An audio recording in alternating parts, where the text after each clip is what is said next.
Jatend migao mar Somo ngire George Magoha osingone sirkal mar Jubilee biro chwalo chenro mar gero klese mag CBC nyaka chop kinde ma jo Kenya oyudo jatend piny manyien to kiero mahigani.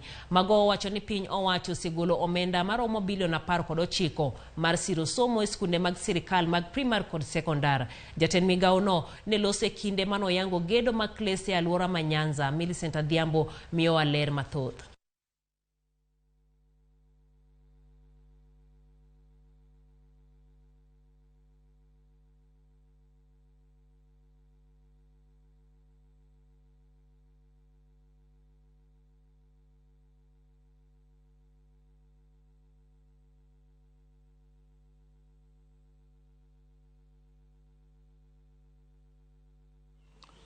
Issue of teachers, I first of all want to commend the vast majority of Kenyan teachers who are excellent in doing their work, both in the boarding schools and day schools. In boarding schools in particular, I want to be grateful to the majority of principals who have retained our children in school as we struggle. The struggle we have here in Kenya is not national, it is global. And therefore, we are grateful for the fact that they have not sent children who should not go back home to go home. There is a growing tendency of a small number of teachers sending children.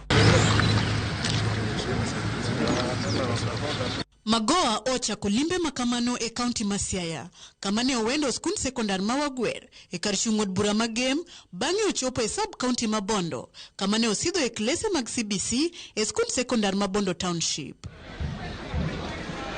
Kani otwak gi jofwambo e sach limbe neno, jatelono ne okwedo, tim ma jopuonj moko joriembo godo jopuonjre aoyaye, kowacho ni ibro logi kendo kaune gi okang' kaka owinjore.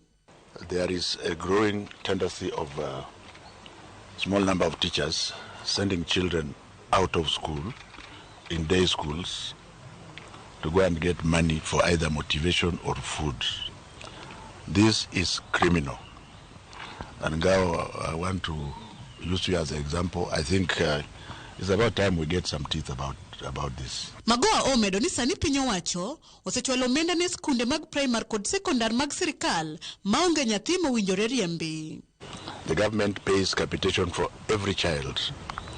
Our constitution says children in primary school is compulsory and free.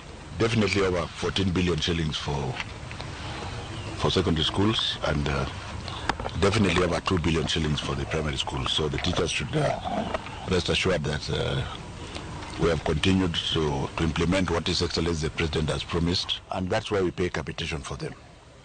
So everything that as pertains to what they require to do in school is being paid for by government.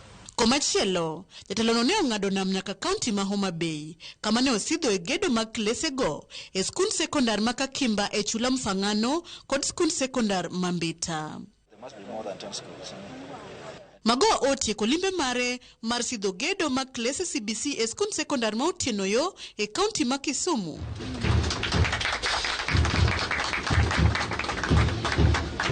Ne okwayo jogedo mondo kas chenro kapok yiero ochopo. So I'm going to urge the other contractors who are still a little bit slow that our end game should be around the end of this month. Let us see if we can complete all the other classrooms, the other 3,000 or so that are left countrywide by the end of the month, so that as we go into election, we have completed our target. You can vote, and that will also give us some time to rest. If not, we shall continue to push you until they are completed, which means you will force us to work until the new government is sworn in, which would be a little bit unfair. Ma biro kalure kod chakruok mar chenro mar yiero skunde mag junior sekondar mabiro timore tarik 15 nyaka tarik 30 dwe manyien.